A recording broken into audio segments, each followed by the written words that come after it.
ஆண்டவருடைய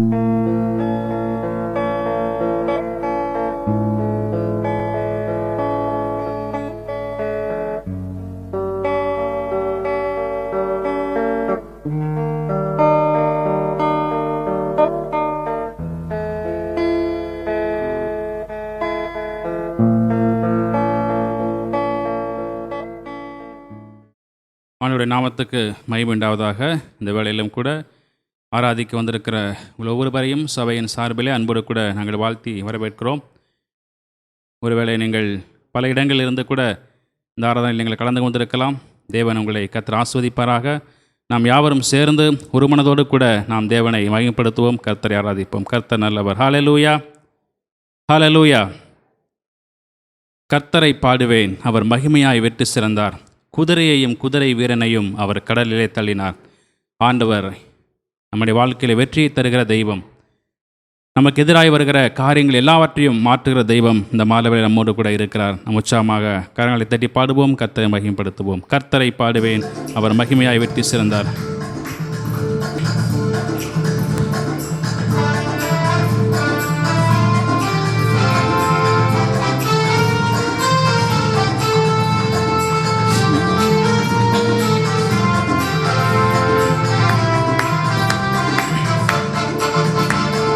கர்த்தரை பாடுவேன், அவர் மகிமையாய் வெற்றி சிறந்தார். குதிரையையும் குதிரை வீரனையும் கடலிலே தள்ளினார். குதிரையையும் குதிரை வீரனையும் கடலிலே தள்ளினார். செங்கடலிலே தள்ளினார். கர்த்தரை பாடுவேன், அற்புதம் செய்பவரே, அவர் அதிசயமானவரே. அற்புதம் செய்பவரே, அவர் அதிசயமானவரே. யுத்தத்திலே வல்லவரே, உம்மை போல் ஒரு தேவன் இல்லை. ஆமென். யுத்தத்திலே வல்லவரே, உம்மை போல் ஒரு தேவன் இல்லை. கர்த்தரை பாடுவேன், அவர் மகிமையாய் வெற்றி சிறந்தார். குதிரையையும் குதிரை வீரனையும் கடலிலே தள்ளினார். குதிரையையும் குதிரை வீரனையும் கடலிலே தள்ளினார்.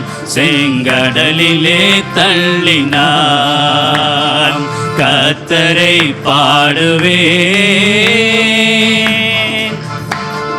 கர்த்தரே என் பலன், என் கீதமும் மானவர். கர்த்தரே என் பலன், என் கீதமும் மானவர்.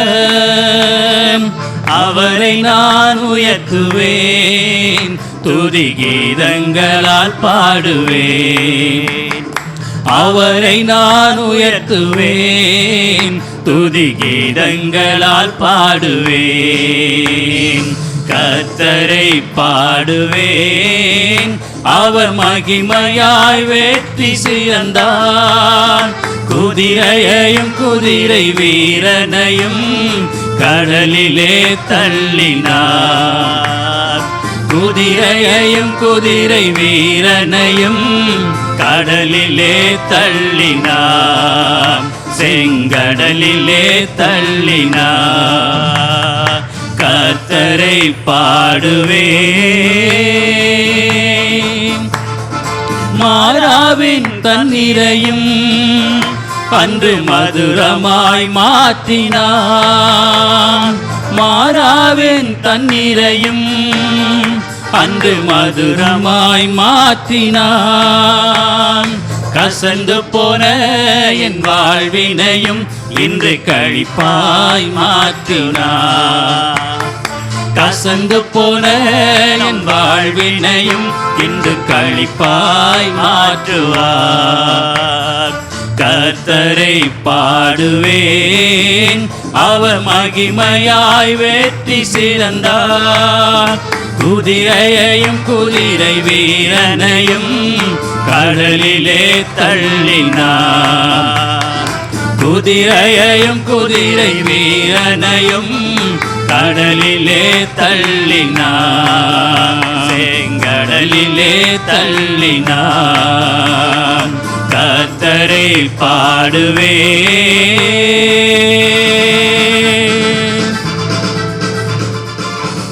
ஹல்லேலூயா, அல்லேலூயா, ஹல்லேலூயா. ஆமென். ஆகாதது எதுவும் இல்லை, உம்மால் ஆகாதது எதுவும் இல்லை. நம்முடைய தேவனால் கூடாத காரியம் இந்த உலகத்தில் ஒன்றுமில்லை. அவரை நாம் உற்சாகமாக நாம் பாடும் பொழுது, துதிக்கும் பொழுது, அவருடைய சமூகத்தில் நாம் அர்ப்பணிக்கும் பொழுது, அவரை நாம் முழு உள்ளத்தோடு கூட அவரை தேடும் பொழுது, ஆண்டவர் நமக்கு நன்மை செய்ய எப்பொழுதும் அவர் தீவிரமாக இருக்கிறார். ஹல்லேலூயா. ஆகாதது எதுவும் இல்லை, உம்மால் ஆகாதது எதுவும் இல்லை. அகிலம் அனைத்தையும் ஆண்டவரை உண்டாக்கி ஆளுகை செய்கிற தெய்வம், என்னை ஆளுகை செய்கிற தெய்வம், என் குடும்பத்தை ஆளுகை செய்கிற தெய்வம் என்று சொல்லி ஆண்டவர் சமூகத்தில் அர்ப்பணித்து உற்சாகமாக உள்ள நாளத்திலிருந்து பாடுவோம். ஆகாதது எதுவும் இல்லை.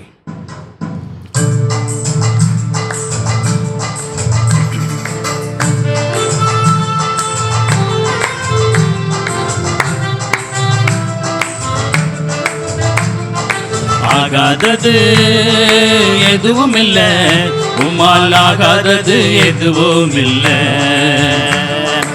ஆகாதது எதுவும் இல்ல, உம்மால் ஆகாதது எதுவும் இல்ல. அகிலம் அனைத்தையும் உண்டாக்கி ஆளுகிறேன், அகிலம் அனைத்தையும் உண்டாக்கி ஆளுகிறேன். ஆகாதது எதுவும் இல்ல, உம்மால் ஆகாதது எதுவும் இல்ல. ஆகாதது எதுவும் இல்ல, உம்மால் ஆகாதது எதுவும் இல்ல. துதி செய்ய தொடங்கியதும் எதிரிகள் தங்களுக்குள் வெட்டுண்டு மடிய செய்தீராமே. துதி செய்ய தொடங்கியதும் எதிரிகள் தங்களுக்குள் வெட்டுண்டு மடிய செய்தி. உம்மாலாகும் எல்லாமாகும், உம்மாலாகும் எல்லாமாகும். ஆகாதது எதுவும் இல்ல, உம்மால் ஆகாதது எதுவும் இல்ல. ஆகாதது எதுவும் இல்ல, உம்மால் ஆகாதது எதுவும் இல்ல. அலங்கார வாசலிலே அலங்காலமுடவனன்று நடந்தானே இயேசு நாமத்தில். அலங்கார வாசலிலே அலங்கோலமுடவனன்று நடந்தானே இயேசு நாமத்தில். உம்மாலாகும் எல்லாமாகும், உம்மாலாகும் எல்லாமாகும். ஆகாதது எதுவும் இல்ல, உம்மால் ஆகாதது எதுவும் இல்ல. ஆகாதது எதுவும் இல்ல, உம்மால் ஆகாதது எதுவும் இல்ல. கோலும் கையுமாக பிழைக்க சென்றார் யாக்கோபு, பெருகச் செய்தீர் பெருங்கூட்டமா. கோலும் கையுமாக பிழைக்க சென்றார் யாக்கோபு, பெருக செய்தீர் பெருங்கூட்டமா. உம்மாலாகும் எல்லாமாகும், உம்மாலாகும் எல்லாமாகும். ஆகாதது எதுவும் இல்ல, உம்மால் ஆகாதது எதுவும் இல்ல.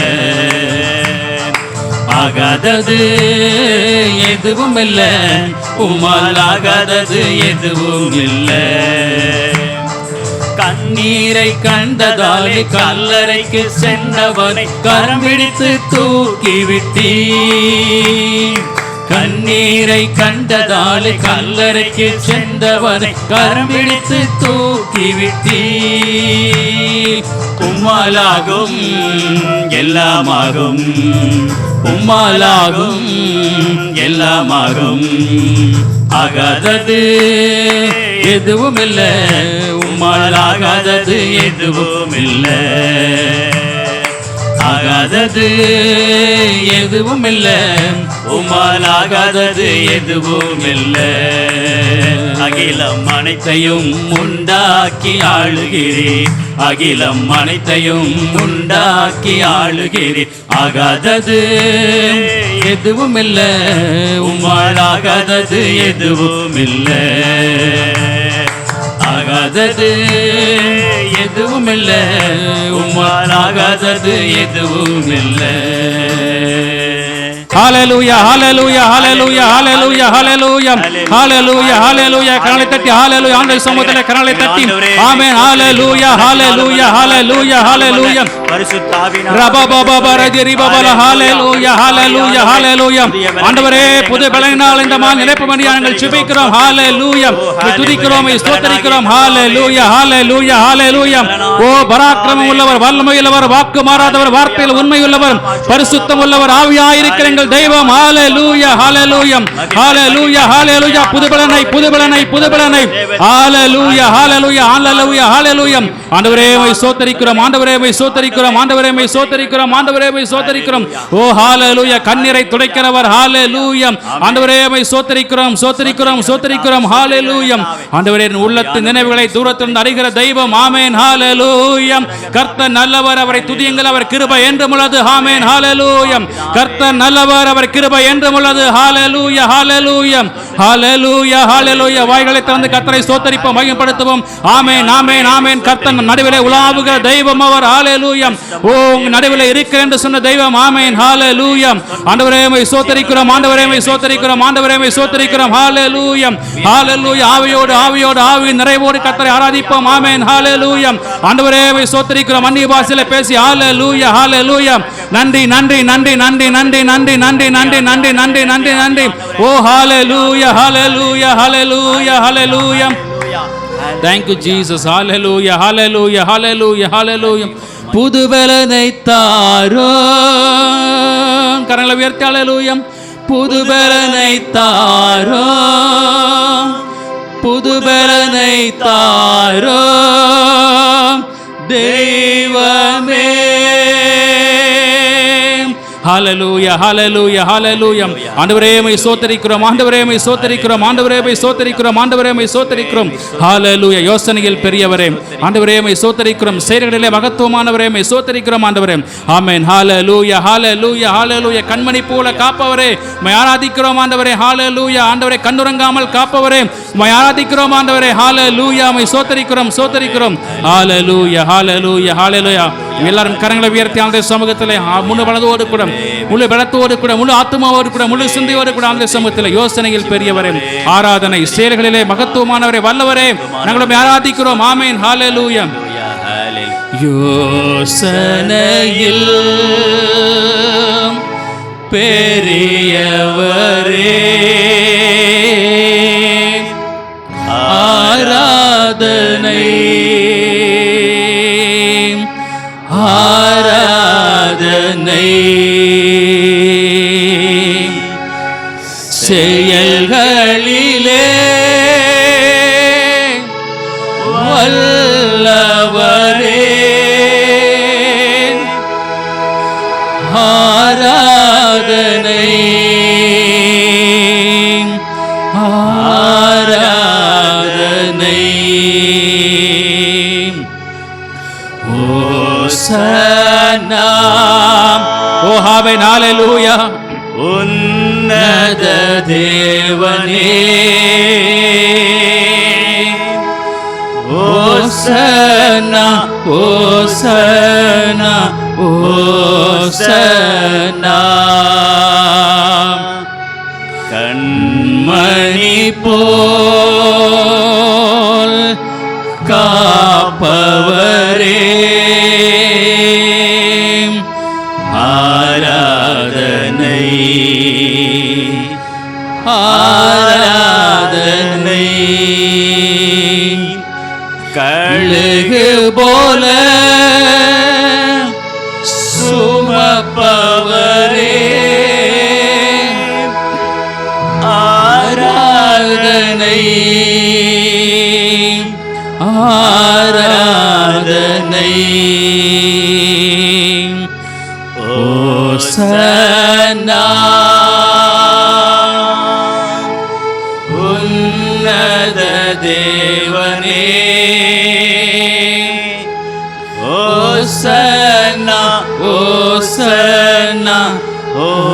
ஓசன்னா. ஹalleluya ஹalleluya ஹalleluya ஹalleluya ஹalleluya ஹalleluya ஹalleluya. ஆண்டவரே உம்மை ஸ்தோத்திரிக்கிறோம், ஆண்டவரே உம்மை ஸ்தோத்திரிக்கிறோம். ஹalleluya. கரங்களை கர்த்தரை மகிமைப்படுத்துவோம். ஆமென். ஹalleluya ஹalleluya ஹalleluya. ஆண்டவரே உம்மை ஸ்தோத்திரிக்கிறோம், ஆண்டவரே உம்மை ஸ்தோத்திரிக்கிறோம். ஆமென். ஹalleluya ஹalleluya ஹalleluya ஹalleluya ஹalleluya ஹalleluya ஹalleluya ஹalleluya ஹalleluya ஹalleluya. உம்மை ஸ்தோத்திரிக்கிறோம், ஸ்தோத்திரிக்கிறோம், ஸ்தோத்திரிக்கிறோம். யெகோவா ஈரே உம்மை ஸ்தோத்திரிக்கிறோம், யெகோவா ஷம்மா உம்மை ஸ்தோத்திரிக்கிறோம், யெகோவா ரூபா உம்மை ஸ்தோத்திரிக்கிறோம். ஹalleluya. ஆண்டவரே உம்மை ஸ்தோத்திரிக்கிறோம் ஆண்டவரே. ஹalleluya. நன்றி நன்றி நன்றி நன்றி நன்றி நன்றி ஆண்டவரே. ஹalleluya ஹalleluya. ஆபிரகாமின் தேவன், ஈசாக்கின் தேவன், யாக்கோப்பின் தேவன், நம்முடைய தேவன், சர்வ பலமுள்ள தேவன். ஹalleluya ஹalleluya ஹalleluya ஹalleluya. ஓ ஆமென் ஆமென் ஆமென். நம்மை ஸ்தோத்திரிக்கிறோம், நம்மை துதிக்கிறோம் ஆண்டவரே. ஹalleluya ஹalleluya ஹalleluya ஹalleluya ஹalleluya. எல்லாரும் உற்சாகமாக ஒரு இடம் கர்த்தரை உற்சாகமாக கர்த்தரை ஸ்தோத்திரிப்போம். ஆமென். ஹalleluya. ஆபிரகாமின் தேவன், ஈசாக்கின் தேவன், யாக்கோப்பின் தேவன், தேவாதி தேவன், ராஜாதி ராஜனவர். ஆமென். ஹalleluya ஹalleluya ஹalleluya. ஓ மகிமையானவர், மாசற்றவர். ஹalleluya. நம்மை மீட்டெடுத்தவர், ஓ பரிசுத்தமான தெய்வம். ஆமென். ஹalleluya ஹalleluya ஹalleluya. ஆண்டவரே நாங்கள் உம்மை ஸ்தோத்திரிக்கிறோம், ஆண்டவரே உம்மை ஸ்தோத்திரிக்கிறோம் ஆண்டவரே. ஹalleluya ஹalleluya ஹalleluya ஹalleluya ஹalleluya ஹalleluya. ஆண்டவரே உம்மை ஸ்தோத்திரிக்கிறோம், ஆண்டவரே உம்மை ஸ்தோத்திரிக்கிறோம், ஆண்டவரே உம்மை ஸ்தோத்திரிக்கிறோம். உள்ளத்தின் ஆழத்தில் நாங்கள் உம்மை ஸ்தோத்திரிக்கிறோம் ஆண்டவரே. ஹalleluya ஹalleluya ஹalleluya ஹalleluya ஹalleluya. Thank you Jesus. Amen. Hallelujah. ஸ்தோத்திரம் ஸ்தோத்திரம் ஸ்தோத்திரம்.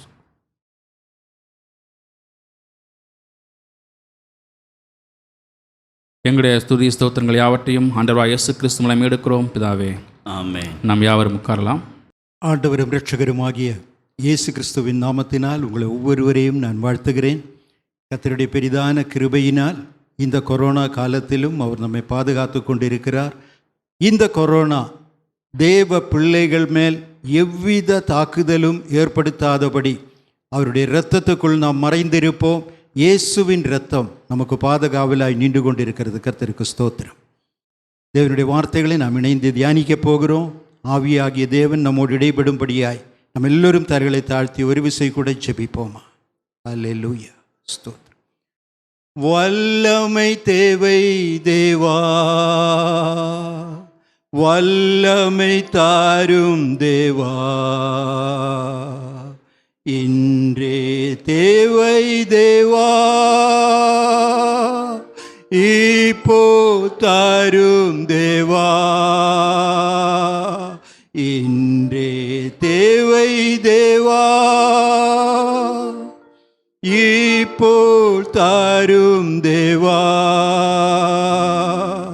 பொழிந்திடும் வல்லமை, உன்னதத்தின் வல்லமை, ஆவியின் வல்லமை, அக்கினியின் வல்லமை, பொழிந்திடும் வல்லமை, உன்னதத்தின் வல்லமை, ஆவியின் வல்லமை, அக்கினியின் வல்லமை.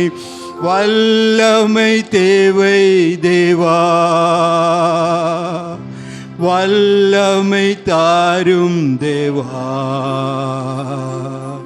இன்றே தேவை தேவா,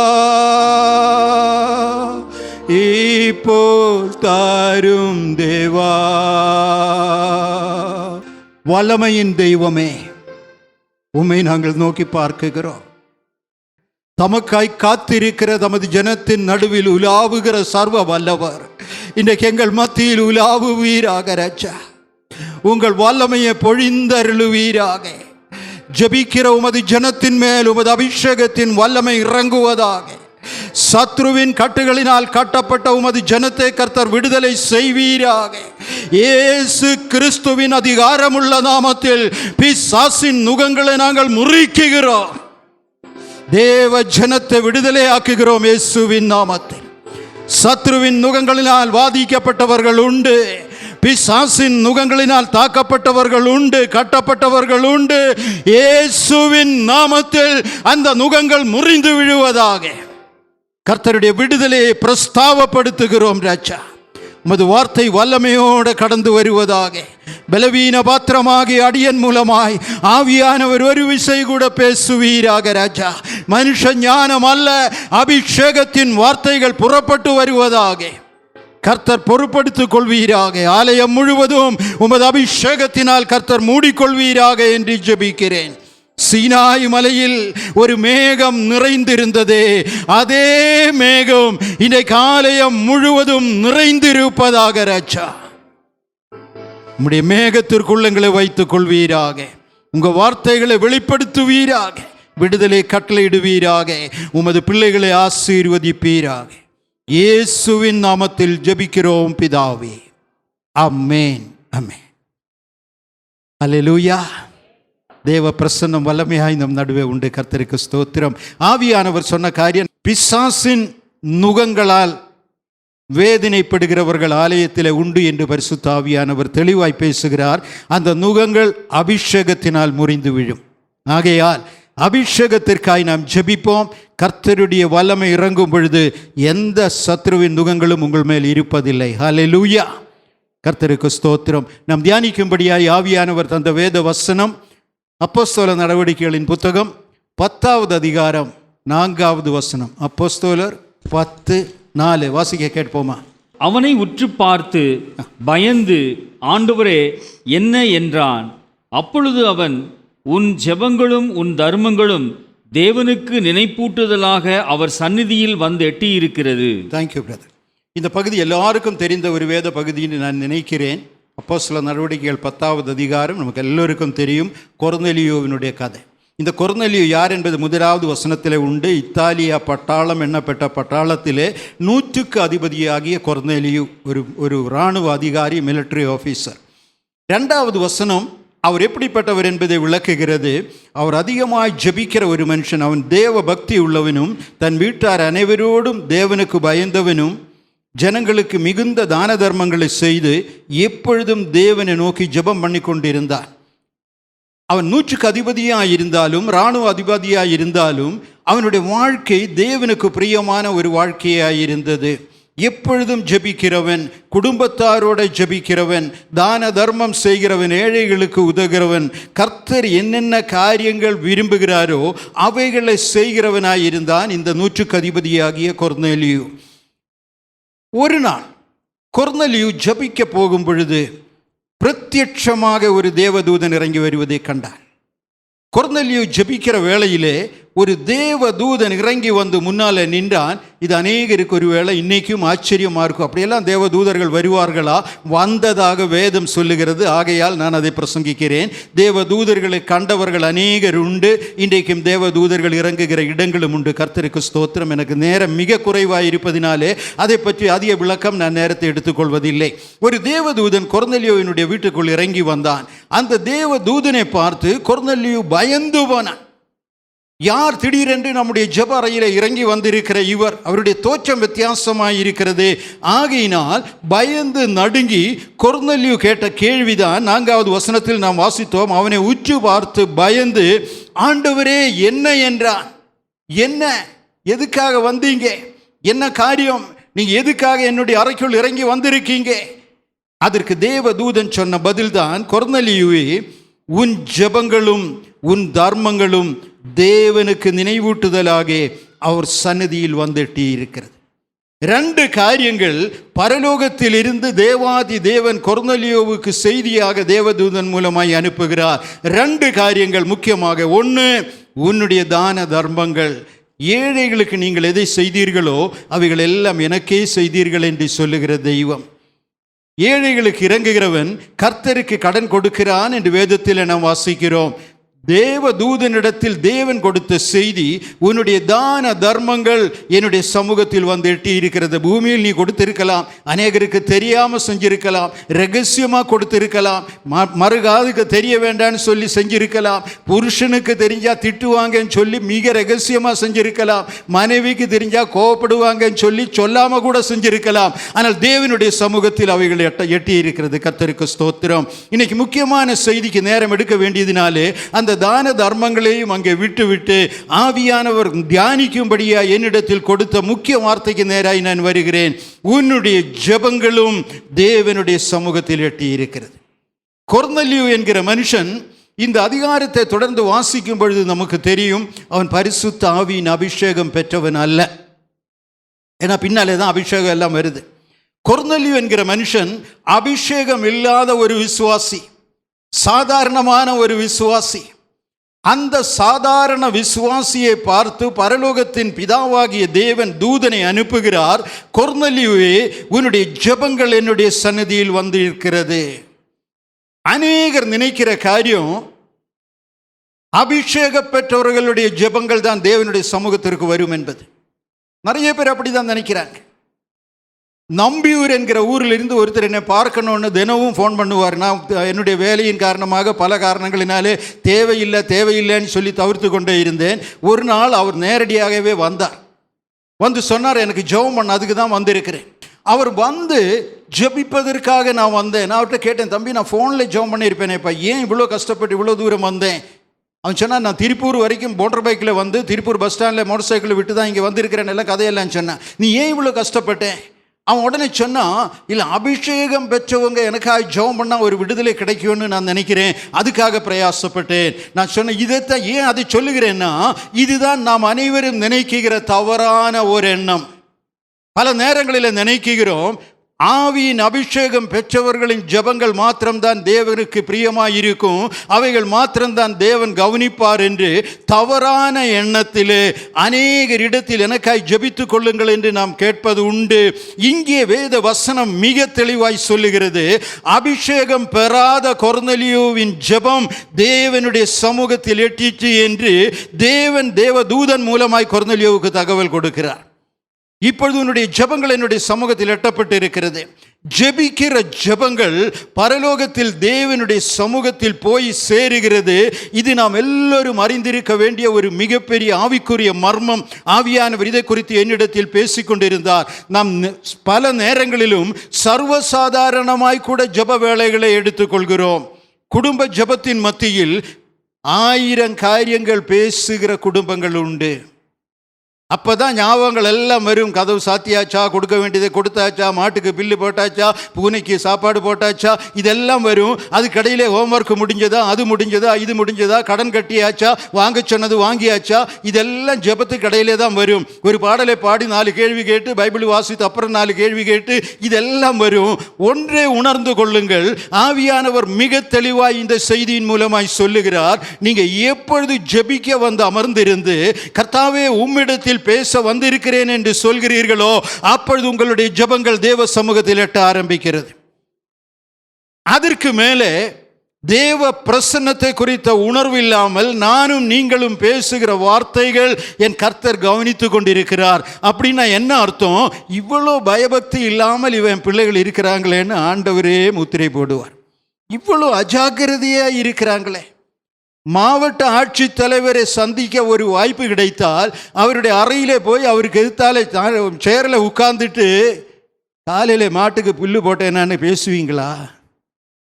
இல்லைன்னா சர்வ ராஜாதி ராஜாவின் சமூகத்தில் வந்து நின்று அஜாக்கிரதையாய் நம்முடைய ஜெபங்களை ஏறெடுக்கும் பொழுது நாம் அறிந்து கொள்ள வேண்டிய ஒரு உண்மை உண்டு. கர்த்தருடைய செவிகள் உங்களுக்கு திறக்கப்பட்டிருக்கிறது. இதற்காகத்தான் ஜெபத்தை குறித்து அதிகமாய் நாங்கள் அழுத்தமாய் பேசுகிறோம். குடும்ப ஜெபம், தனி ஜெபம், ஜெபத்திலே தரித்திருங்கள், தேவனிடத்தில் பேசுங்கள். எனக்கு அபிஷேகம் இல்லையே, எனக்கு ஜெபம் பண்ண தெரியாதே, நான் என்ன செய்யணும்னு தெரியலையே. சில வருடங்கள் ஆயிருக்கும்னு நினைக்கிறேன். ஒரு ஞாயிற்றுக்கிழமை ஆராதனை நம்ம ஆலயத்தில் முடித்து விட்டு நான் கீழே வரும்பொழுது ஒரு அம்மா இங்கே வந்தாங்க. அந்த அம்மாவும் 2 பிள்ளைகளோடு வந்து எங்களுக்காக ஜெபம் பண்ணணும்னு சொன்னாங்க. எங்கள் பிள்ளைகளுக்காக ஜெபம் பண்ணோம். நான் சொன்னேன், வாங்கம்மா ஜெபிப்போம், உள்ளே வாங்க. அவங்க சொன்னாங்க, எங்களுக்கு ஜெபிக்க தெரியாது. நான் சொன்னேன், அப்புறம் எதுக்கு வந்தீங்க? நீங்கள் சர்ச்சுக்குள்ளே எதுக்காக நீங்கள் வந்தீங்க? என்ன காரணத்துக்காக வந்தீங்க? அவங்களுடைய பதில் திரும்பவும், எனக்கு ஜெபம் பண்ண தெரியாது, அதனால தான் உங்களை நாங்கள் ஜெபம் பண்ண சொல்கிறோம். நான் கேட்டேன், எதுக்காக ஜெபம் பண்ணோம்? தெளிவாக சொன்னாங்க, இந்த பிள்ளைக்கு இப்படி இருக்குது, இந்த பிள்ளைக்கு இப்படி இருக்குது. நான் சொன்னேன், ஏம்மா இந்த காரியம் ஆண்டவர்கிட்ட சொன்னால் அதாம்மா ஜெபம். நீங்கள் இப்போ ஏன்கிட்ட சொன்னீங்களே, அது ஏன் அவர்கிட்ட சொல்லக்கூடாது? இதுதான் ஜெபம். ஜெபம் என்பது என்னமோ பெரிய தத்துவங்கள் பேசுவதல்ல. ஒரு சில பெரிய விஞ்ஞானிகள் என்று நினைக்கிறவர்கள் நினைக்கிறாங்க, ஆதியாகமத்திலிருந்து வெளிப்படுத்தின விசேஷம் வரைக்கும் ஆண்டவருக்கு நான் சொல்லிட்டே வசனங்களை உருவிட்டுட்டே போனால் அதுதான் பெரிய ஜெபம்னு நினைக்கிறாங்க.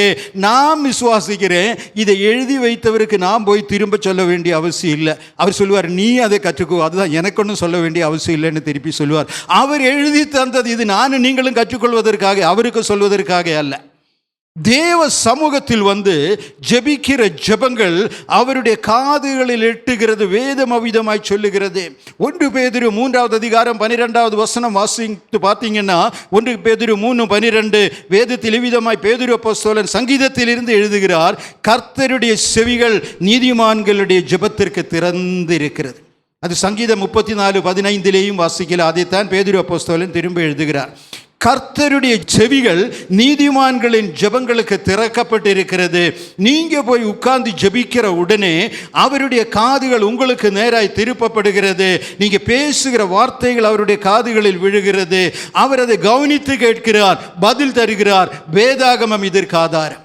பழைய ஏற்பாட்டிலிருந்து வாசித்து வாருங்கள். ஆதியாகமம் 16வது அதிகாரம். ஆகார் ஆபிரகாம் எஜமானுடைய வீட்டில் இருந்து துரத்தப்பட்டாள், வனாந்தரத்திலே அழுது கொண்டிருந்தாள். வேதம் சொல்லுகிறது, தேவதூதன் இறங்கி வந்தார். ஆகாரே, உனக்கு இங்கே என்ன வேலைன்னு கேட்டாள். அவள் சொன்ன, நான் வனாந்தரத்தில் போய் அழுதுட்டு இருக்கேனே. அவள் தேவதூதன் சொல்லுகிறார், என் ஆண்டவருடைய காதுகளில் அது வந்துச்சு, அதனால தான் என்னை அனுப்பிவிட்டார். ஆதியாகமம் 21வது அதிகாரம். பெற்றெடுத்த பச்சை குழந்தையோட ஆகார் மறுபடியும் எஜமானத்தியோட வீட்டை விட்டு கடந்து செல்கிறாள். ஒரு சூரச்செடியின் கீழே தன்னுடைய குழந்தையை படுக்க வைத்து, குழந்தைக்கு தண்ணீர் கொடுக்க வழி இல்லாமல், என்னுடைய பச்சை குழந்தை சாவதை என் கண்களால் பார்க்க முடியாது என்று சொல்லி தூர போய் அழுது கொண்டிருந்தாள். ஆகார் அழுது கொண்டிருந்தாள். குழந்தை அழுது கொண்டிருந்தது, தண்ணீர் இல்லாமல். தேவதூதன் பரலோகத்திலிருந்து இறங்கி வந்தான். அந்த தேவதூதன் என்ன சொன்னான் தெரியுமா? ஆதியாகமம் 21வது அதிகாரம் 17வது வசனத்தில் இவ்விதமாய் நாம் வாசிக்கிறோம், ஆகாரே, குழந்தையின் சத்தம் தேவனுடைய காதுகளில் எட்டி இருக்கிறது. உன்னுடைய அழுகை அல்ல, ஆகார் என்கிற பெரிய தாயின் ஜெபங்களின் மேன்மை அல்ல, தண்ணீர் கழுது கொண்டிருக்கிற இந்த பச்சை குழந்தையின் அழுகையின் குரல் தேவனுடைய காதுகளில் விழுந்திருக்கிறது. என் ஆண்டவர் நாம் நினைக்கிறபடி ஒரு சிலருடைய ஜெபத்திற்கு வித்தியாசம் காண்பிக்கிறவர் அல்ல. தேவனுடைய பரிசுத்தவான்களின் ஜெபம் அவருடைய காதுகளில் விழுந்து கொண்டிருக்கிறது. ஆகையால் தான் 65வது சங்கீதம் 2வது வசனம் சங்கீதக்காரன் சொல்கிறார், ஜெபத்தை கேட்கிறவரே, மாம்சமான யாவரும் உம்மிடத்திற்கு வருவார்கள். அபிஷேகம் பெற்றவர்கள் மாத்திரமல்ல, ஜெபத்தை கேட்கிறவரே, மாம்சமான யாவரும் உம்மிடத்திற்கு வருவார்கள். சங்கீதக்காரன் சொல்கிறான், 34வது சங்கீதம் 6வது வசனம், இந்த ஏழை கூப்பிட்டேன், கர்த்தர் கேட்டார். நான் கூப்பிட்டேன், கர்த்தர் கேட்டார். நிறைய நேரங்களில் சந்தேகங்களை தான், நான் ஜெபம் பண்ணா கர்த்தர் கேட்பாரோ, என்னுடைய ஜெபம் அவருடைய சமூகத்தில் வருமோ? ஒரே ஒரு கண்டிஷன் தான், நீதிமான்களின் ஜெபம். நீதிமான்களின் ஜெபம். பாவத்தில் வாழ்கிறவர்கள் அல்ல, பாவ காரியங்களுக்காய் ஜெபிக்கிறவர்களும் அல்ல. ஆண்டவரே, இன்னும் நான் ஜெபிக்கணும், இன்னும் பரிசுத்தத்தில் வளர வேண்டும், அபிஷேகம் எனக்கு வேண்டும் என்று ஜெபிக்கிற நீதிமான்களின் ஜெபத்தை அவர் நிச்சயமாய் கேட்பார். தேவ தூதர்களையும் அனுப்புவார். ஆனால் பரீட்சைக்கு நான் கோப்பி அடிக்கணும், யாரும் பிடிக்கக்கூடாது. பிராண்டி கடைக்கு போய் இன்னைக்கு தண்ணி அடிக்க போகிறேன், ஒருவருக்கும் தெரியக்கூடாது. ராத்திரியிலே சில தவறான இடங்களுக்கு போகிறேன், ஆண்டவரே என்னை பாதுகாத்து கொள்ளுன்னு ஜெபிக்கிறவனுடைய ஜெபம் அல்ல, அது தேவனுக்கு அருவருப்பானது என்று வேதம் சொல்லுகிறது. நீதிமானுடைய ஜெபம் அது கர்த்தருக்கு மிகவும் பிரியமானது, அது அவருடைய காதுகளில் விழுகிறது. அந்த ஜெபங்களுக்கு அவர் பதில் தருகிறார். பல நேரங்களிலும் இதை அறியாமல் நாம் இருந்து கொண்டிருக்கிறோம். ஆலயத்திற்கு வருகிறோம், ஆராதனை வேளையிலும் அஜாக்கிரதையாய் உட்கார்ந்து கொண்டிருக்கிறோம், என்னென்னமோ யோசித்து கொண்டிருக்கிறோம். சில நேரங்களில் வேற என்னத்தையோ பார்த்து கொண்டிருக்கிறோம். என்ன இருக்கிற இடம் என்னன்னு தெரியாது. நமக்கு தெரியும், மோசையை சந்தித்த நாளில் தேவன் சொன்னார், மோசையே, நீ நிற்கிற இடம் பரிசுத்தமான இடம். இது அறியாம தான் நீ வந்திருக்கிற, நீ வேடிக்கை பார்க்க வந்தவன் தான், ஆனா நீ நிற்கிற இடம் பரிசுத்தமான இடம். ஏன் தெரியுமா? சர்வ வல்லவர் அந்த இடத்திலே உண்டு. தேவாதி தேவன் இறங்கி வந்திருக்கிறார். புதிய ஏற்பாட்டிலே இயேசு கிறிஸ்து பூமியிலே வாழ்ந்த நாட்களில் யோவான் சுவிசேஷம் 4வது அதிகாரம் ஒரு சமாரியா ஸ்திரீயின் இடத்தில் இயேசு பேசுகிறார். தண்ணீர் கேட்ட கதையெல்லாம் நமக்கு தெரியும். அவ திருப்பி கேட்கிறா, உனக்கு எங்கிருந்து பக்கெட்டு, எங்க தண்ணீர், எங்க கேணியிலிருந்து தண்ணீர் எடுக்க உமக்கு முடியுமா? நீங்க என்ன பெரிய ஆளா? எங்களுக்கு இந்த யாக்கோபு கொடுத்த கேணி இதெல்லாம் எங்களுக்கு தான் தெரியும், உங்களுக்கு இதெல்லாம் எப்படி தெரியும்? நீங்க யாருன்னு கேட்டான். யோவான் 4வது அதிகாரம் 10வது வசனம் வாசித்து பாருங்க. என் ஆண்டவர் ஒரே வார்த்தையில் பதில் சொன்னார், உம்மிடத்தில் கேட்கிறவர் யார் என்பதை நீ அறிந்திருந்தாயானார். உன்கிட்ட பேசிட்டு இருக்கிறது யாருன்னு உனக்கு தெரியுதா? அது மட்டும் நீ அறிந்திருந்தாயானால் நீ அவரிடத்தில் கேட்டிருப்பாய், அவர் ஜீவ ஜலம் உனக்கு தந்திருப்பார். ஆனா நீ என்ன நினைக்கிறேன், நான் பேசுறது ஒரு சாதாரண யூதன், இது யாருன்னு எனக்கு தெரியாது. அநேகர் இப்படிதான் நினைக்கிறாங்க. பல வருஷங்களுக்கு முன் அந்த நாட்களில் நான் வேலை செய்த இடத்தில் என்னுடைய வேலை காரணமாக கேரளாவிலே கொச்சின் பட்டணத்திற்கு போக வேண்டியதாக இருந்துச்சு. எர்ணாகுளம் டிஸ்ட்ரிக்டில் கொச்சின். அங்கே போய் என்னுடைய வேலையெல்லாம் முடித்து வரும்பொழுது தான் யூதர்கள், அன்றைக்கி நிறைய யூதர்கள் இருந்தாங்க. ஜூ டவுன் கொச்சியில் ஒரு ஏரியாவே உண்டு, ஜூ டவுன் தான் அதனுடைய பேர். அந்த இடத்துல யூதர்கள் ஆராதிக்கிற சினகோகு உண்டு. நான் நினச்சேன் இவ்வளோ தூரம் வந்து அதையும் கூட பார்த்துடலாமே, எப்படி இருக்குன்னு பார்த்துடலான்னு சொல்லி நேராக அந்த சினகோகுக்கு போனேன். அங்கே நிற்கும்பொழுது அவர்களுடைய ஆராதனை நேரம் ஆகையினால நான் உள்ளே போக முடியாமல் வெளியே நின்று கொண்டிருந்தேன். சில நிமிடங்களில் அந்த ஆராதனை வழிபாடு என்னமோ அது முடிஞ்சிச்சு. ஒவ்வொருத்தராக வெளியே வந்தாங்க, நான் அவங்களே பார்த்தேன். அப்படி பார்த்து கொண்டு நிற்கும்பொழுது அவர்களுடைய போதகர் இறங்கி வந்தார், ஆசாரியன் இறங்கி வந்தார். ஆசாரியர் என்ன பார்த்து கேட்டார், நீங்கள் யாருன்னு கேட்டார். ஏன்னா நான் அங்கே வரவனெல்லாம் என் ட்ரெஸ்ஸு பார்த்தாலே தெரியும். நீங்கள் யாருன்னு கேட்டார். நான் யார், என்ன அடையாளம் எல்லாம் சொன்னேன். எதுக்கு நீங்கள் வந்தீங்கன்னு கேட்டார். நான் சொன்னேன், உங்கள் இந்த சினகோகு பார்ப்பதற்காக வந்தேன், உள்ளே பார்க்க அனுமதி உண்டா, போகலாமான்னு கேட்டேன். அவர் சொன்னார், நீங்கள் தாராளமாக வரலாமேன்னு சொல்லி கூப்பிட்டார். அவரோட உள்ளே போகும்போது அவர் கேட்டார், உங்கள் பேர் ஆபிரகாம் சொன்னீங்க, நீங்கள் கிறிஸ்தவனான்னு கேட்டார். ஆமாங்கன்னு சொன்னேன். அவர் சொன்னார், நீ ஒரு முட்டாள், யூ ஆர் எ ஃபூல். நான் ஏன்னு கேட்டேன். அவர் சொன்னார், என்ன பாருன்னார், நீங்கள் ஆராதிக்கிற இயேசு என்ன போன்ற ஒரு யூதன், இப்படிதான் ஒரு மனுஷன், அவரை போய் நீங்க ஆராய்ச்சிட்டு இருக்கீங்களே, நீங்க தெய்வத்தை யாருன்னு உங்களுக்கு தெரியுமா? நான் அவருக்கு சொன்ன பதில் தான் யோவான் 4:10. நீ யார், உம்மிடத்தில் கேட்கிறவர் யார் என்பதை நீ அறிந்திருந்தாயானால், நான் ஆராதிக்கிற என் ஆண்டவர் யார் என்பதை நீ அறிந்திருந்தாயானால், நீ இந்த சினகோகை விட்டு தேவனை ஆராதிக்க வந்திருப்பாய். வேதம் சொல்லுகிறது, அவர் காணக்கூடாத தேவனுடைய தற்சொரூபம். கொலோசியர் 1:15, கொலோசியர் 2:9, தேவத்துவத்தின் பரிபூரணம் எல்லாம் அவருக்குள் மாம்ச ரூபமாக வாசம் பண்ணுகிறது. என் ஆண்டவர் பூமியில் இருந்த நாட்களில் சொன்னார், நானும் பிதாவும் ஒன்றாயிருக்கிறோம், என்னை கண்டவன் பிதாவை கண்டான். இதை அறியாமல் அவர் ஏதோ யூத குலத்தில் பிறந்ததினாலே ஒரு சாதாரண யூதன் என்று எண்ணி தவறான கருத்துக்குள் வருவதனாலே தான் அநேகர் அவரை ஏற்றுக்கொள்ள விசுவாசிக்க இன்னைக்கு முடியாமல் போகிறது. இதே அபிப்பிராயத்தில் இன்னைக்கு கிறிஸ்தவர்கள் அநேகர் உண்டு. நானும் கிறிஸ்தவன் தான், நானும் சபைக்கு போறவன் தான், எங்களுக்கும் ஆண்டவரே தெரியும், நாங்களும் ஜெபத்தில் எல்லாம் பங்கு பெற்றிருக்கிறோம். ஆனால் இயேசு யாருன்னு கேட்டால் தெரியாது. அடிக்கடி நான் சொல்லுகிற காரியம் தான் சவுலினுடைய கதை. அப்போஸ்தலர் 9 வாசிக்கிறோம். தமஸ்கு பட்டணத்திற்கு போகிற பாதையிலே மத்தியான வேளையிலே இயேசு குறுக்கிட்டு சவுலே சவுலேன்னு கூப்பிட்டாரு.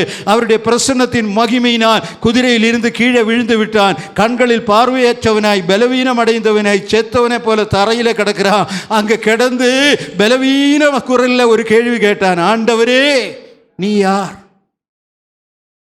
ஆனா இது தெரியாத சவுலா. சவுல் எப்படிப்பட்டவன் தெரியுமா?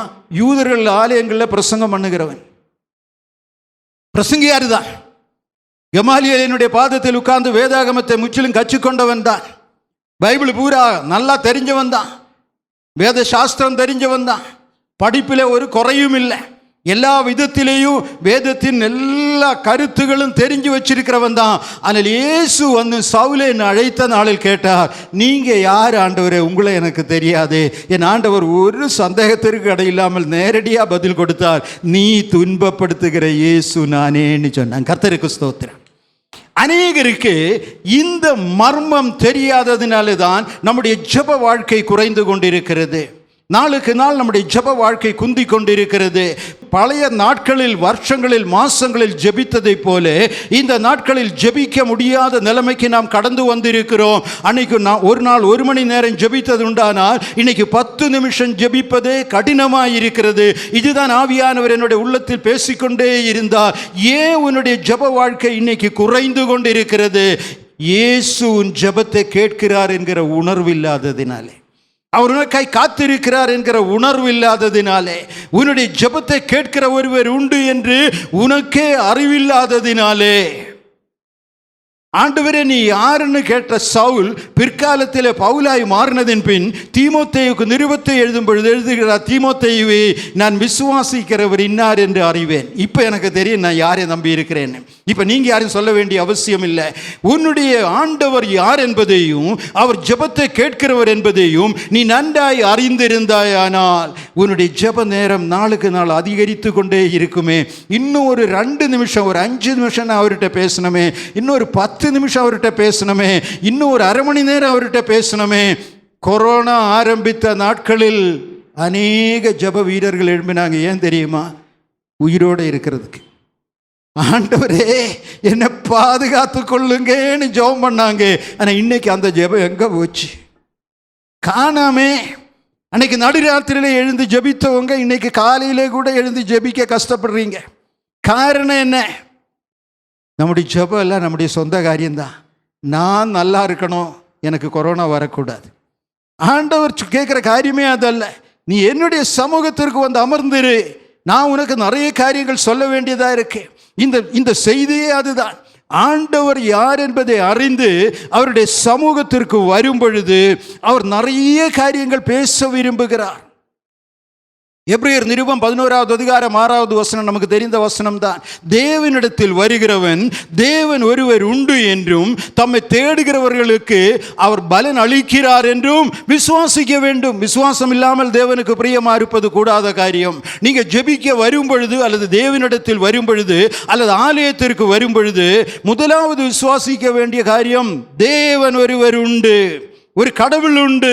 அவருடைய ஆலயத்திற்கு நான் போகிறேன். விசுவாசிகள் சேர்ந்து ஆராதிக்கிற ஆலயத்தில் என் தேவன் அவர்கள் நடுவில் இறங்கி வருவார், என் தேவன் நடுவே உலாவுவார், என் கர்த்தருடைய பிரசன்னம் அங்கே உண்டு. இதை விசுவாசிக்க வேண்டும். மாத்திரமல்ல, தம்மை தேடுகிறவர்களுக்கு அவர் பதில் அளிக்கிறார் என்றும் விசுவாசிக்க வேண்டும். நான் ஜெபம் பண்ணா என் கர்த்தர் பதில் தருவார். இந்த ஒரு உறுதி வேண்டும். கொர்நேலியோவின் இடத்தில் தேவதூதன் இறங்கி வந்தார். தேவதூதன் சொன்னார், உன்னுடைய ஜெபங்கள் தேவனுடைய சமூகத்தில் எட்டப்பட்டிருக்கிறது. ஆகையினால் என்னவா, இப்பொழுது நீ யோப்பா பட்டணத்துக்கு மனுஷரை அனுப்பி பேதுரு என்று மறுபெயர் கொண்ட சீமோனை அழைப்பி. அப்பொழுது பேதுரு அவர்களை உள்ளே அழைத்து அவர்களுக்கு உபசாரம் செய்து மறுநாளிலே அவர்களுடனே கூட புறப்பட்டான். யோப்பா பட்டணத்தாராகிய சகோதரில் சிலரும் அவனோட கூட போனார்கள். போதும். இப்போ வாசித்த உடனே உங்களுக்கு ஏறக்குறைய அது தெரிஞ்சிருக்கும்னு நினைக்கிறேன். கொர்நேலியு தேவதூதனை பார்த்து கேட்கிறார், ஆண்டவரே என்ன, எதுக்காக வந்தீங்க? பதில், உன்னுடைய ஜெபங்களும் உன்னுடைய தான தர்மங்களும் தேவனுடைய சமூகத்தில் எட்டப்பட்டு இருக்கிறது. ஆகையால் அபிஷேகம் பெறாத கொர்நேலியுவே, ஜெபிக்கிற கொர்நேலியுவே, உன் குடும்பத்திலும் உன் வாழ்க்கையிலும் சில காரியங்களை செய்ய தேவன் சித்தம் கொண்டிருக்கிறார். அது செய்ய வேண்டுமானால், அது நடக்க வேண்டுமானால் நீ யோப்பா பட்டணத்திற்கு ஒரு ஆளை அனுப்பி அங்கே தங்கி இருக்கிற பேதுரு என்பவனை அழைத்து வா. இதுதான் தேவதூதனுடைய செய்தி. நமக்கு எல்லாருக்கும் தெரியும், கொர்நேலியு ஜெபித்தான், தேவன் தரிசனத்தின் மூலமாய் பேசினார், நீ போன்னு சொன்னார். பேதுரு வந்துட்டான். பேதுரு வந்து கொர்நேலியுவினுடைய வீட்டுக்குள் வந்த உடனே பேதுரு கேட்கிறான், எதுக்கு என்னை கூப்பிட்டீங்க? என்னை அழைத்த காரியம் என்ன? என்ன காரணத்துக்காக என்னை வர சொன்னீங்க? எனக்கு ஒன்றும் தெரியலையே. அது மட்டுமல்ல, கொர்நேலியு திரும்பவும் கேட்கிறான். கொர்நேலியு அதே கஷ்டத்தில் தான் இருக்கிறான். 33வது வசனம் கூட வாசிக்கலாமா? 10:33. அந்தபடியே நான் உடனே உம்மிடத்திற்கு ஆள் அனுப்பினேன். நீர் வந்தது நல்ல காரியம். தேவனாலே உமக்கு கட்டளையிடப்பட்ட யாவையும் கேட்கும்படிக்கு நாங்கள் எல்லாரும் இப்பொழுது இங்கே தேவ சமூகத்தில் கூடியிருக்கிறோம் என்றான். பாத்தீங்களா? இதான் செய்தி. பேதுரு வீட்டுக்கே வந்துட்டான். என்ன போக சொல்லி ஆவியானவர் போக சொன்னார். அவர் வந்துட்டான். வந்து கேட்கிறார், எதுக்கு என்னை கூப்பிட்டீங்க? என்னை அழைத்த காரியம் என்ன? எனக்கு ஒன்றும் தெரியல, நீங்கள் வர கூப்பிட்டீங்க, ஆள் அனுப்புனீங்க, பரிசுத்த ஆவியானவர் என்னை போக சொன்னார், நான் வந்துட்டேன். ஆள் அனுப்பின கொர்நேலியு சொல்கிறான், தேவன் உம்மிடத்தில் சொன்னவைகளை கேட்க நாங்கள் காத்து இருக்கிறோம். பேதுரு சொல்கிறான், என்கிட்ட ஒன்றும் சொல்லலையே, நீங்கள் கூப்பிட்டு தான் நான் வந்திருக்கிறேன். எதுக்காக எனக்கு கூப்பிட்டீங்க? வியாதியஸ்தனுக்காக ஜெபம் பண்ணா இருந்தால் சொல்லுங்கள், நான் ஜெபம் பண்ணிட்டு போகிறேன். இல்லை பிசாசை துரத்தணும்னா சொல்லுங்கள், துரத்திட்டு போகிறேன். இல்லை உங்கள் குடும்பத்தில் பிரச்சனைனா சொல்லுங்கள், ஜெபம் பண்ணிட்டு போகிறேன். அதுக்கு பேதுரு வந்திருக்கிறான். கொர்நேலியு சொல்கிறான், எனக்கும் தெரியாது, ஆண்டவர் உம்மிடத்தில் சொன்னதை கேட்க நான் காத்திருக்கிறேன். இங்கே தேவன் செயல்படுகிற விதம் வித்தியாசமான விதம் என்பதை நம்மால் அறிந்து கொள்ள முடியும். பல நேரங்களிலும் நாம் எதிர்பாராத விதங்களில் தான் கர்த்தர் தம்முடைய பிள்ளைகளுக்கு கர்த்தர் செயல்படுகிறார் அல்லது பதில் தருகிறார். ஒருவருக்கும் தெரியாது எதற்காகத்தான் பேதுருவை அழைத்து வா என்று தேவன் கட்டளையிட்டார் என்பது பூமியில ஒருவருக்கும் தெரியாது. 2 பேரும் இப்போ அங்கே இங்கேயும் கேட்குறாங்க, எதுக்கு என்னை கூப்பிட்டீங்க, எதுக்கு வந்தீங்க? இந்த கேள்விகள் நடுவில் தான் என்னதான் செய்ய வேண்டும் என்று தெரியாமல் பேதுரு எழுந்து நின்று ஆண்டவராகிய இயேசு கிறிஸ்துவின் வாழ்க்கை வரலாறு அப்படியே சொல்கிறார். இப்படி ஒருவர் வந்தார், வாழ்ந்தார், கிரியை செய்தார். அப்போஸ்தலர் 10:38 நமக்கு எல்லாருக்கும் தெரிந்த வசனம். தேவன் அவரை பரிசுத்த ஆவியினாலும் வல்லமையினாலும் நிரப்பியிருந்தபடியால் அவர் நன்மை செய்கிறவராயும் பிசாசின் வல்லமையில் அகப்பட்ட யாவரையும் குணமாக்குகிறவராயும் சுற்றி திரிந்தார். இதை தொடர்ந்து இயேசுவின் வாழ்க்கை வரலாறை மிக தெளிவாய் சொன்னார். எனக்கு இதுதான் தெரியும், இப்போ எனக்கு வேற ஒன்றும் செய்ய தெரியல. நீங்க என்னை கூப்பிட்டது எதுக்குன்னு எனக்கு தெரியாது. எதுதான் பிரசங்கம் பண்ணோன்னு ஆவியானவர் எனக்கு ஒன்றும் கற்றுத்தரல.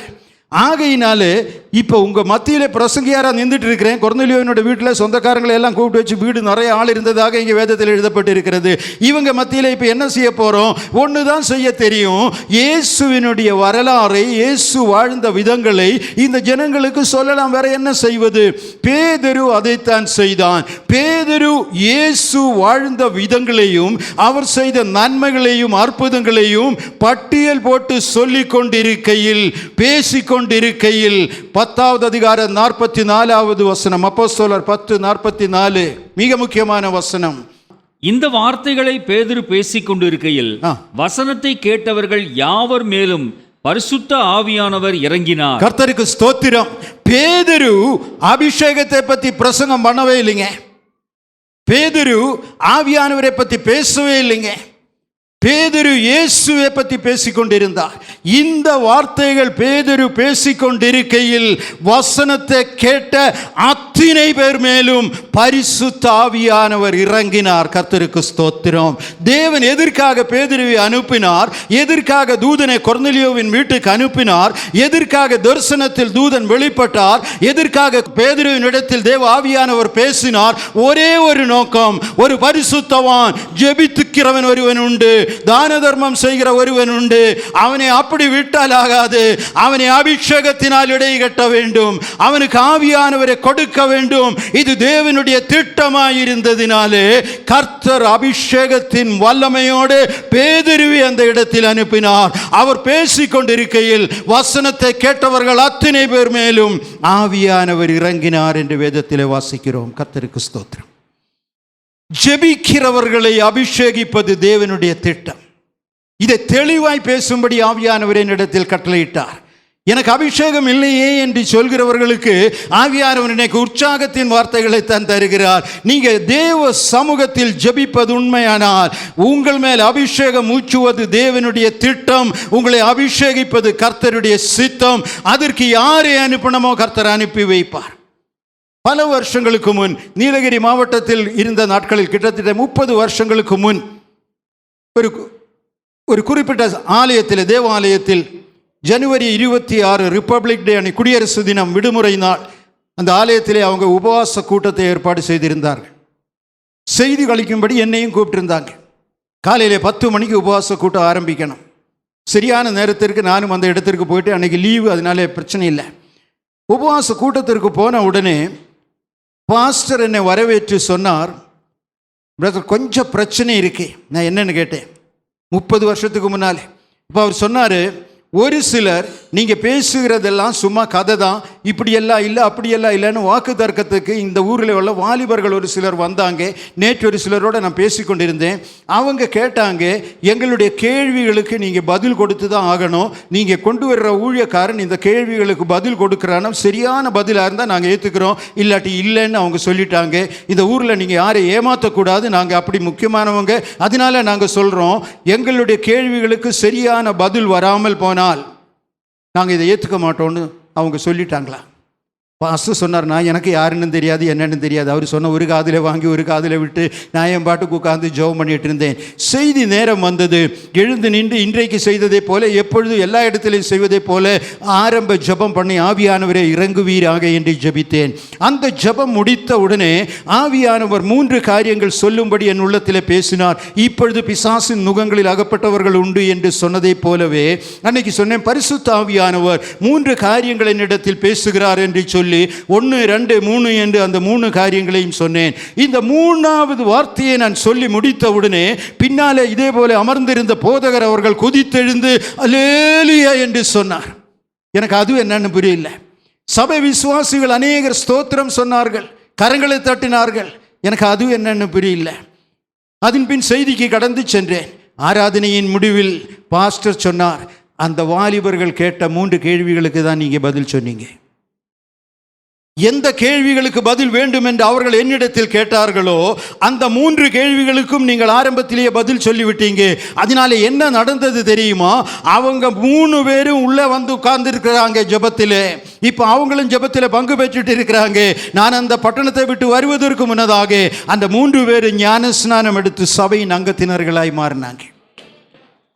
கர்த்தர் சில நோக்கங்களுக்காக தம்முடைய ஊழியக்காரர்களை அனுப்புகிறார். பாஸ்டர் அடிக்கடி சொல்வார், வேதத்தை கற்றுத்தர்றேன், வேதத்தை கற்றுத்தர்றேன். அவருக்கு வேற வேலை இல்லாமல் அப்படி செய்வதல்ல, அவருக்கு நேரம் பொழுது போவதற்காக அப்படி செய்வதல்ல. அதன் மூலமாய் சில ரகசியங்களை, சில ஆவிக்குரிய மர்மங்களை, தேவனுடைய வார்த்தைகளை விசுவாசிகள் புரிந்து கொள்ள வேண்டும் என்று கர்த்தர் விரும்புவதினாலே அவருடைய தூக்கத்தை கெடுத்து எழுப்பி விடுகிறார். இதை கற்றுக்கொடு என்று தேவன் தம்முடைய ஊழியக்காரர்கள் மூலமாய் பல காரியங்களும் பேசும் பொழுது அது எதற்காக பேசுகிறோம் என்பதை அறியாமல் இருக்கிறோம். யாருக்காக என்று தெரியாது. என்னுடைய வாழ்க்கையில் நான் அனுபவிக்கிற ஒன்று அதுதான். பல காரியங்கள் ஆவியானவர் வெளிப்படுத்த சொல்லும் பொழுது அவர் சொன்னார் என்ற ஒரே காரணத்திற்காக சொல்கிறோம். தேவன் தம்முடைய வார்த்தைகளை தருவதற்கு சில நோக்கங்கள் உண்டு. கர்த்தர் பேசுகிற இடங்களில் ஏதோ வீணாய் பேசுவதில்லை. பேதுருவுக்கு தெரியாது எதற்காக அழைக்கப்பட்டான் என்று, கொர்நேலியோவுக்கு தெரியாது எதற்காக பேதுரு வர வேண்டும் என்று. ஆனால் கொர்நேலியோவின் தெய்வம், பேதுருவின் தெய்வம் தம்முடைய நோக்கத்தின்படி காரியங்களை நிறைவேற்றி கொண்டிருக்கிறார். அதுதான் ஜெபிக்கிறவனுடைய வாழ்க்கையில் நடக்குகிற விசேஷம். கர்த்தருக்கு ஸ்தோத்திரம். நீங்க யார் என்பது அல்ல, உங்களுடைய அபிஷேகம் என்பது அல்ல. அபிஷேகம் கட்டாயம் வேண்டும், வேண்டான்னு சொல்ல நான் வரல. ஆனால் எனக்கு அபிஷேகம் இல்லையே, அது ஒரு குறைவு என்று சொல்லி ஜெபத்தில் குந்தி போகாதிருங்கள் என்று உங்களை உற்சாகப்படுத்தி பேசுகிறேன். அவ்விதமாய் நீங்கள் ஜெபிக்கும் பொழுது, தேவ சமூகத்திலே ஆராதிக்கும் பொழுது, கொர்நேலியோவின் தேவன் இன்னைக்கு உயிரோடு இருக்கிறார். ஹல்லேலூயா, ஹல்லேலூயா.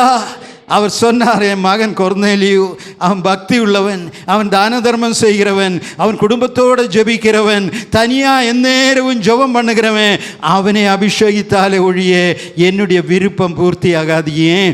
கர்த்தருடைய ஆவியானவரின் வல்லமை தம்முடைய பிள்ளைகளின் மேல் இருப்பது தேவனுக்கு பிரியம். தம்முடைய பிள்ளைகள் பிசாசை பார்த்து பயப்படுவதல்ல, உங்களை பார்த்து பிசாசு பயப்படுவது கர்த்தருக்கு பிரியம். நீ யார் என்பதை அறிந்து கொள் என்று கர்த்தர் சொல்லுகிற நேரம் அபிஷேகத்தின் நேரம்தான். தேவனுடைய வல்லமை. லூக்கா 24:49 உயிர்த்தெழுந்த இயேசு சொன்னார், நீயோ உன்னதத்தில் இருந்து வரும் பலனால் தரிப்பிக்கப்படும் அளவும் எருசலேமிலே காத்திருங்கள். அப்போஸ்தலர் 1:8 உயிர்த்தெழுந்த இயேசு பரலோகம் ஏறி செல்வதற்கு முன்னதாக சொன்னார், பரிசுத்த ஆவியானவர் உங்கள் மேல் வரும் பொழுது நீங்கள் பலன் அடைவீர்கள். யோவான் 14:12 நான் செய்த கிரியைகளை விட மேலான கிரியைகளை நீங்களும் செய்ய வேண்டும். யோவான் 14:16 நான் பிதாவை கேட்பேன், என்றென்றைக்கு உங்களுடனே கூட இருப்பதற்கு சத்திய ஆவியாகிய தேற்றரவாளனை பிதாவானவர் தந்தருளுவார். இயேசுவின் விருப்பம், அவர் மேல் இருந்த பரிசுத்த ஆவியானவர் அவரை நோக்கி ஜெபிக்கிற தம்முடைய ஜனத்தின் மேல் இறங்க வேண்டும் என்பதுதான். அதற்காகத்தான் பிதாவின் சமூகத்தில் அவர் நமக்காக பரிந்து பேசுகிறார். ஆவியானவர் இறங்க வேண்டும், இது கர்த்தருடைய விருப்பம். அப்படி பரிசுத்த ஆவியானவர் இறங்கும் பொழுது யோவான் 6:63 வாசித்து பாருங்கள். இயேசு பூமியில் இருக்கும் நாட்களில் சொன்னார், நான் உங்களுக்கு பேசுகிற வார்த்தைகள் நான் சுயமாய் பேசுவதல்ல, பிதாவானவர் எனக்குள் வாசம் பண்ணி அவர் பேசுவதே நான் உங்களுக்கு சொல்லுகிறேன். மாத்திரமல்ல, நான் உங்களுக்கு சொல்லுகிற வார்த்தைகள் ஆவியும் ஜீவனுமாய் இருக்கிறது என்று இயேசு சொன்னார். ஆகையால் தான் குருடனை பார்த்து உன்னுடைய கண்கள் திறப்பதாக என்று சொன்ன உடனே அவருடைய கண்கள் திறக்கப்படுகிறது. வேற எந்த ரகசியமும் கிடையாது. பேசுகிற வார்த்தைகள் ஆவியும் ஜீவனுமாய் இருக்கும். ஹல்லேலூயா, ஹல்லேலூயா. கர்த்தருடைய விருப்பம் இப்படி தான் தேவ பிள்ளைகள் இருக்க வேண்டும். அதற்காகத்தான் ஜெபிக்கிறவர்கள் மேல் தம்முடைய பரிசுத்த ஆவியானவரை கர்த்தர் அனுப்பி கொண்டிருக்கிறார். சபையில் தேவன் சில நோக்கங்களை வைத்திருக்கிறார். 1 கொரிந்தியர் 12:28 வாசிக்கிறோம், சபையில் அப்போஸ்தலர்களையும் தீர்க்கதரிசிகளையும் மூப்பர்களையும் போதகர்களையும் குணமாக்கும் வரங்களுடையவர்களையும் அற்புதங்கள் செய்யும் வரங்களுடையவர்களையும் கர்த்தர் நியமித்திருக்கிறார். அது சபையின் அடையாளம். தேவனுக்கு ஸ்தோத்திரம். அது ஊழியக்காரனுடைய அடையாளம் அல்ல, அது சபையின் அடையாளம். அது பிரசங்கியாரோ பாஸ்டரோ சபை மூப்பரோ அல்ல, அதுதான் சபை. சபை விசுவாசிகள் இப்படிப்பட்டவர்களா இருக்க வேண்டும் என்று கர்த்தர் விரும்புகிற காரணத்தினால் அவர் சொல்லுகிறார், ஜெபிக்கிற பரிசுத்தவான்கள் யாராவது உண்டா? உங்களை அபிஷேகிக்க நான் ஒரு பேதுருவை கட்டளையிடுவேன். உங்களுக்காக ஒரு பேதுருவுக்கு சொல்லுவேன், போய் ஜெபம் பண்ணினேன்னா 1 யோவான் 4:4 வாசிக்கிறோம், அவர் உங்களுக்குள் வந்து விட்டால் உங்களில் இருக்கிறவர் இந்த உலகத்தில் இருக்கிறவனை விட பெரியவர். இந்த உலகத்தில் இருக்கிறவரை விட பெரியவன் ஒருவனை உங்களுக்குள்ளே வைக்க தேவன் விரும்புகிறார். பெர்க்மன்ஸ் ஃபாதர் அருமையாக பாடினாரே, எங்களுக்குள்ளே வாசம் செய்யும் ஆவியானவரே. இதுதான் கர்த்தருடைய விருப்பம். அவர் உங்களுக்குள்ளே இருக்க வேண்டும். எத்தனை நாள் அபிஷேகம் இல்லாமல் ஜெபம் பண்ணுவீங்க? எத்தனை நாள் எனக்கு இன்னும் ஏன் ஆண்டவர் அபிஷேகம் கொடுக்கலன்னு சொல்லி வருத்தப்பட்டு இருப்பீங்க? எத்தனை நாள் ஜெபத்தில் குறைவுபட்டு இன்னும் என்னால் அதிகமாக ஜெபிக்க முடியலையே, என்னுடைய ஜெபம் பலவீனப்பட்டு போகிறது, என்னுடைய ஜெபத்தில் வல்லமை இல்லையேன்னு சொல்லி எத்தனை நாள் சோர்வடைந்து அமர்ந்திருப்பீங்க? கொர்நேலியுக்களே, உனக்கு அபிஷேகம் தர என் தேவன் சித்தமாயிருக்கிறார். ஆகையால் சில பேதுருக்களை எழுப்பி உங்களுக்கு வார்த்தைகளை தந்து கொண்டிருக்கிறார். என்ற நாட்களில் சபையே பலப்பட வேண்டிய நாட்கள், ஆவியில் பலப்பட வேண்டிய நாட்கள், அபிஷேகத்தில் பலப்பட வேண்டிய நாட்கள், வரங்களால் நிறைந்திருக்க வேண்டிய நாட்கள். அதற்கு என்ன செய்ய வேண்டும்? ஜெபிக்க வேண்டும், ஜெபிக்க வேண்டும். கர்த்தருடைய சமூகத்தில் அவருக்கு பிரியமான ஜெபத்தில் தரித்திருக்க வேண்டும். அவருடைய சித்தம் எதுவோ அந்த சித்தத்தின்படி ஜெபிக்க வேண்டும்.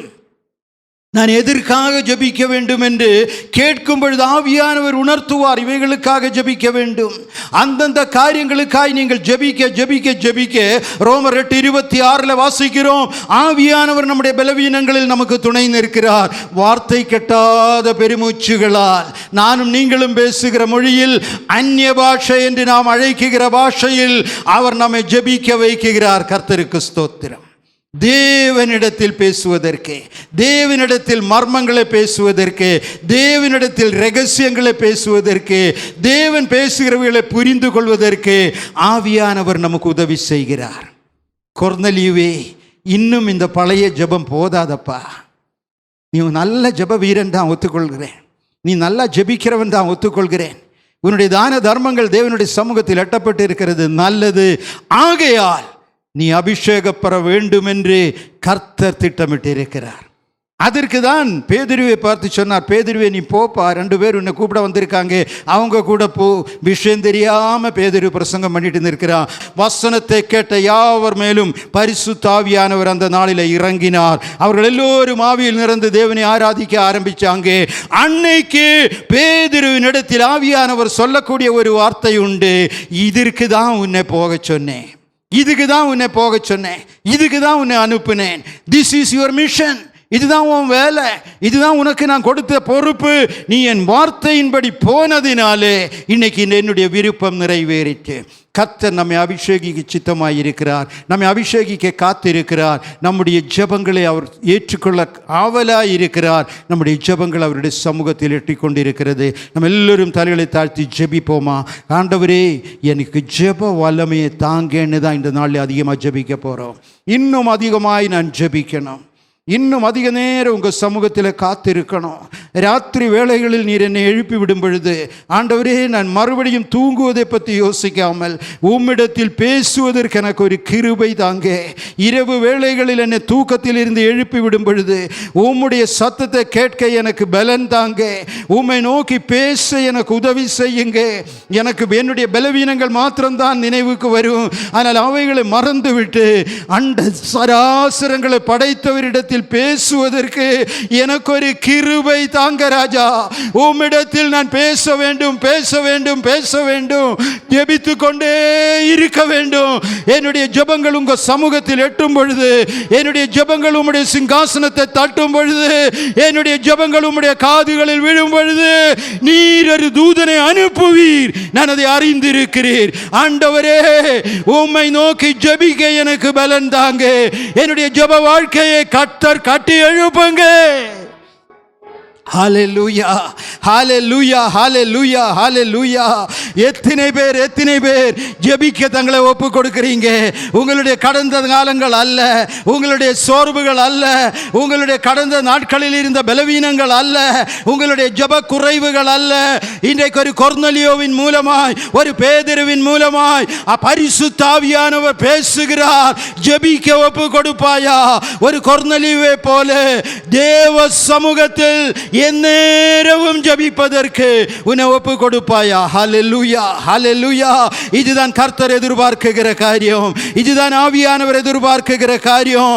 ஜெபிக்கிறவர்கள் மேல் அபிஷேகத்தை ஊற்றுகிற தேவன். ஹல்லேலூயா, ஹல்லேலூயா. ஸ்தோத்திரம், ஸ்தோத்திரம், ஸ்தோத்திரம்.